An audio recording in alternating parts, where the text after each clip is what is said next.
Okay, here's my notes for the choke cable. NIBBI Carb, I need the choke cable because it needs choke to start the bike.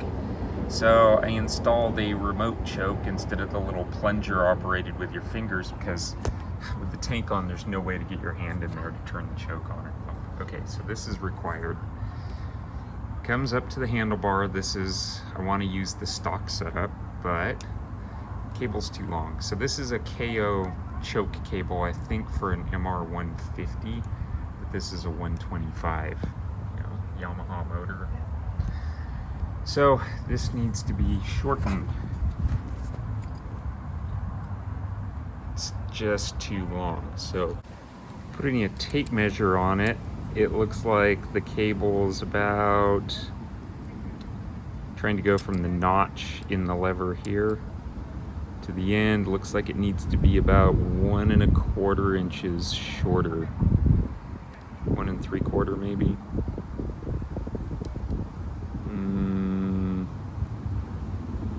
Let's call it 1 3/8. What I need to do now is make my cable shorter. What I have to do is put a new end on this barrel that's on the end. You have to put it where the red mark is there instead. So I have my bag of various brass fittings, and I'm gonna need to put that on the end where the red mark is. I need to make sure the diameter, because I have a whole bunch of these in the bag, is roughly the same. That looks okay. The downside is the width of this barrel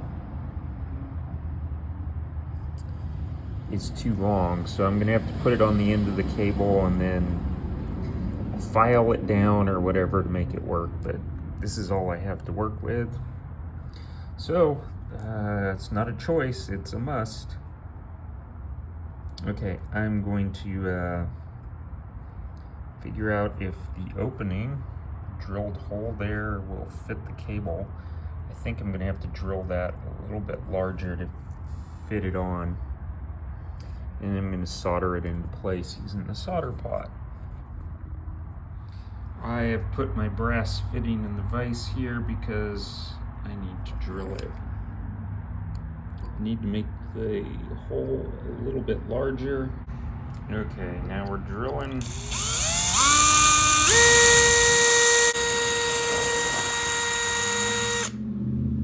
Okay, next I need to chamfer that little hole there. Okay, I have the cable here and I've marked the red spot there.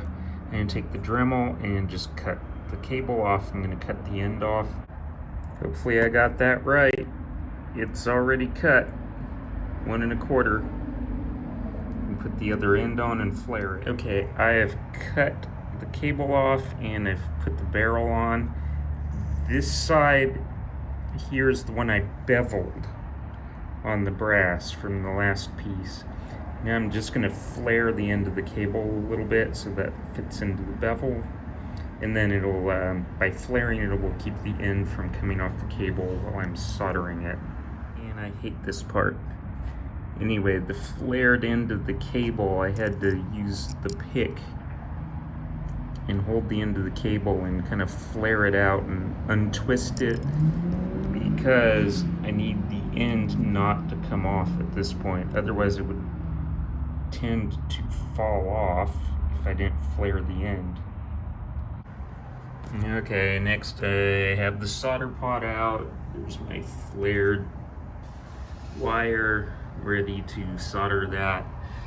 And I'm gonna need some liquid solder. So I don't use this very often. And it's going to take a little while to get heated up. 280 degrees. I'll start there. This may take a while. Come back later. What am I using solder-wise for future reference?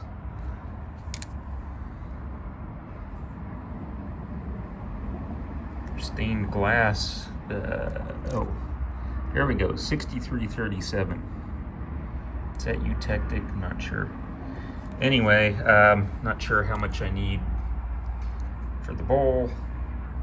Melt some up and find out. Just need enough to do the end. Okay, it's up to temp. I have a nice molten pool of solder, and I have some soldering flux here. I am going to dip the end of my cable into the flux, brass and all, and then come over here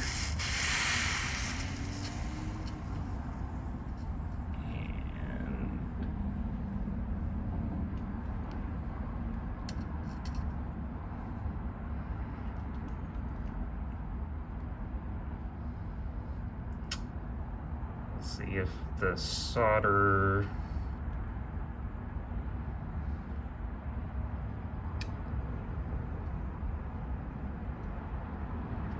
that will be sufficient or not. I don't know.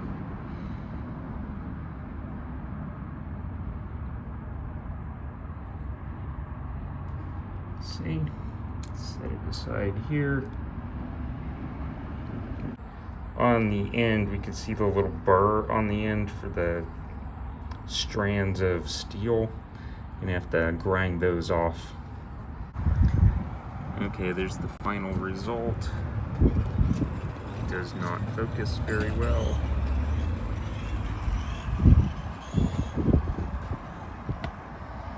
Inside, it did cover the solder inside, and then the end here. No, can't get it to focus. Just need to polish that off.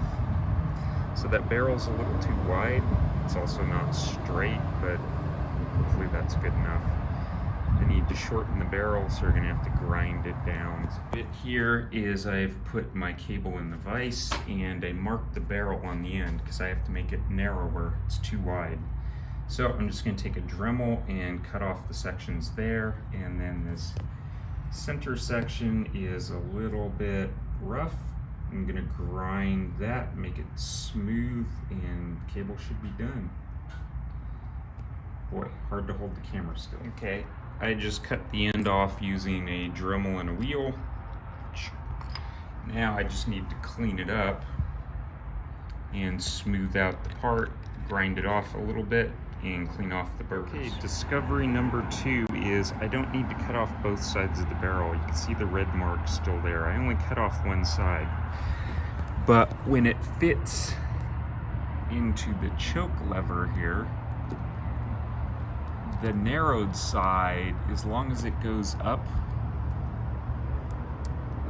it'll go in and it will clear and fit just fine. So less work. Don't know if I can see it from the bottom side there. Less work is I can leave that barrel a little bit long on the bottom side because it doesn't contact anything. It protrudes a little bit. That's perfectly fine for functionality. So, okay, to do the choke conversion, here is the choke off the NIBBI Carb. It's, thumb operated, it's not cable operated. It does not have the needle on the end, it's just blunt. The choke kit to use with the cable, this is not showing very well. It has a needle on it. So what I had to do is just cut it off flush with the end so that it is like the NIBBI. So I had to make that change here. I did try leaving the needle on, and if we look in the carb here, you'll see at the bottom, maybe, there is an orifice down there, but this diameter seems to be too large. And when you drop it in, it doesn't sink to the bottom completely. So, to use this, you have to cut the needle off. Otherwise, that doesn't go far enough down. Okay, so I put the cutoff plunger on the end of the cable. Put the spring on, that should keep the cable from coming loose. Now, I can put this back on the bike and then run the cable up to the handlebar. So you put the plunger in, fasten the nut.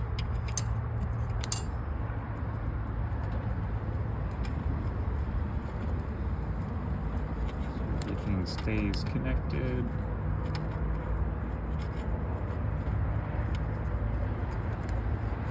Tricky one hand. Always shorten a biggie later.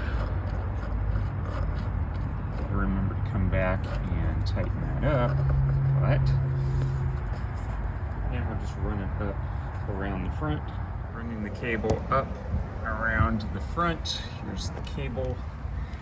Now we need to attach everything. Just gonna put the barrel up into the lever. Once that's seated up there, this is the little tricky part. Gotta get the cable up and around. And then it has this rubber sleeve on it to help it be retained there. But now it's attached. It looks like it has a little extra slack. I don't like the way the cable drags on the aluminum, but you don't use this much. On, off, on, off. Because it doesn't use the needle on the choke. It's on or it's off.